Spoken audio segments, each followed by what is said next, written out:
মৰ্মে মৰ্মে উপলব্ধি কৰিছে তেওঁৰ স্থিতিটো আৰু সময় এনেকুৱা হৈছে পৰিৱেশবোৰ এনেকুৱা হৈছে যিখিনি কথা আমি শুনি আছো সেই পৰিপ্ৰেক্ষিতত এতিয়া প্ৰত্যেকজন মানুহ অকল শিল্পী বুলি নকওঁ প্ৰত্যেকজন মানুহে কাষত থকা নিচিনা হৈছে এতিয়া আমাৰো যিমান অনুৰাগী নাথাকিব লাগে এই ঘটনাটোৰ পিছত প্ৰত্যেকে আহি মাত্ৰ এষাৰে কথা কয় এজনক আমি হেৰুৱালে আপোনালোক ভালকে থাকিব দেই মানে মানুহৰ মনত কিমান ডাঙৰ ত্ৰাসৰ সৃষ্টি হৈছেগৈ আমাক এনেকুৱা পৰিৱেশ নালাগে খালি এটা বস্তুৱেই খুব গুড চাইন এটা আমি দেখিবলৈ পালোঁ যে জুবিন জীয়াই শেষতো সেইটো আছিলে সাংঘাতিক তেওঁৰ প্ৰতি অনুৰাগ আছিলে ক'ৰবাত আমি জুবিনৰ অনুৰাগীসকলক চিনি পাইছিলোঁ কিন্তু এটা বৃহত্তৰ অসমীয়া জাতিক আমি চিনি পালোঁ জুবিন হেৰাই যোৱাৰ পিছত জাতি ধৰ্ম বৰ্ণ নিৰ্বিশেষে বয়স নিৰ্বিশেষে এই যে বিভিন্ন বয়সৰ মানুহে বিভিন্ন জাতিৰ মানুহে কোনো ধৰণৰ ভেদাভেদ নাৰাখি যে মানুহ হৈ জুবিনৰ কাৰণে ওলাই আহিছে এখন বৰ অসমৰ সৃষ্টি কৰিলে কিন্তু আমাৰ মাজত আৰু সেই বৰ অসমখন আমি জীয়াই ৰখাটো আমাৰ প্ৰত্যেকৰে দায়িত্ব সেই শিল্পীসকলৰ দায়িত্ব অসমীয়া ৰাইজৰো দায়িত্ব ক'ৰবাত আমি দেখা পাওঁ যে সমাজখন আমি বিভাজিত হৈ যায় প্ৰতি সময়ত ৰাজনৈতিকভাৱে হওক সামাজিকভাৱে হওক আধ্যাত্মিকভাৱে হওক স্পিৰিচুৱেলি হওক বিভাজনটো আঁতৰাই জুবিনে একত্ৰিত কৰি ৰাখিছিলে তেওঁ হেৰাই যোৱাৰ পিছত কিন্তু এই বৰ অসমখন বিশ্ব দৰবাৰত দেখিবলৈ পালে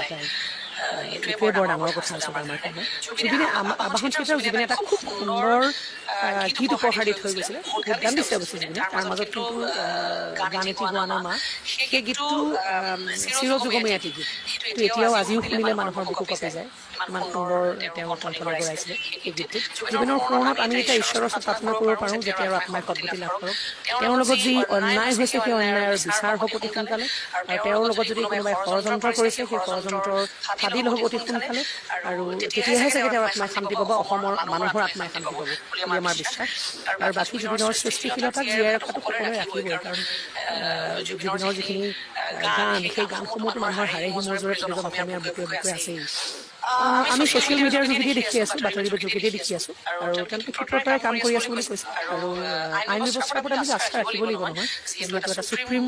ব্যৱস্থা এটা আৰু সেই ব্যৱস্থাৰ ওপৰত আস্থা ৰাখি আমিও বিচাৰি আছোঁ যে অতি সোনকালে ইয়াৰ বিচাৰবোৰ হওক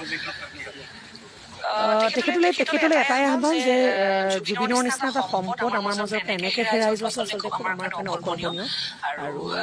অবাঞ্ছিত ঘটনা এটা গতিকে এইটো সঠিক ন্যায় অতি শীঘ্ৰে আমাক অসমৰ ৰাইজক প্ৰদান কৰি আশ্বস্ত কৰক আমি সেইটোৱে আহ্বান কৰিম আজি কিমান দিন পাৰ হৈ গ'ল তেওঁ সকামো হৈ গ'ল তাৰ পাছতো কিন্তু আমাৰ কাৰণে এতিয়াও বিশ্বাসটো হৈছিলে তেওঁ নাই ক'ৰবাত যেন এতিয়া ফেচবুকটো মেলিলে যেতিয়া তেওঁৰ ছবিবোৰ দেখোঁ আপোনাৰ ইণ্টাৰভিউবোৰ দেখোঁ এতিয়া যেন ওলাবহি মানুহজন তেনেকুৱা ধৰণৰ ভাৱ এটা এতিয়াও চলি আছে মানুহৰ মনত সেইটোৰ পৰা ওলাই অহাটো মানুহৰ কাৰণে ইমান সহজে সম্ভৱ নহ'ব আৰু বাকী এইটো এটা মই অনুৰোধ কৰিব বিচাৰিছোঁ খুব সুস্থিৰে শৃংখলিতভাৱেহে আগবাঢ়িলেহে কিন্তু আমি ন্যায় ব্যৱস্থাটোৱে আমাক এটা উচিত ন্যায় প্ৰদান কৰিব পাৰিব আমাৰ যিটো ন্যায় ব্যৱস্থা আমাৰ যিখন চৰকাৰে নহওক কিয় সেইখন চৰকাৰৰ ওপৰত আমি এগৰাকী নাগৰিক হিচাপে আমি আস্থা ৰাখিবই লাগিব কাৰণ তেওঁলোক আমাৰ অভিভাৱক আমাৰ যদি কিবা সমস্যা হয় তেন্তে সেই সমস্যাসমূহ সমাধান কৰাৰ গুৰু দায়িত্ব থাকে চৰকাৰখনৰ গুৰু দায়িত্ব থাকে আইন ব্যৱস্থা গতিকে আমি আইন ব্যৱস্থাৰ ওপৰত আস্থা ৰাখিয়ে চলিব লাগিব আমাৰ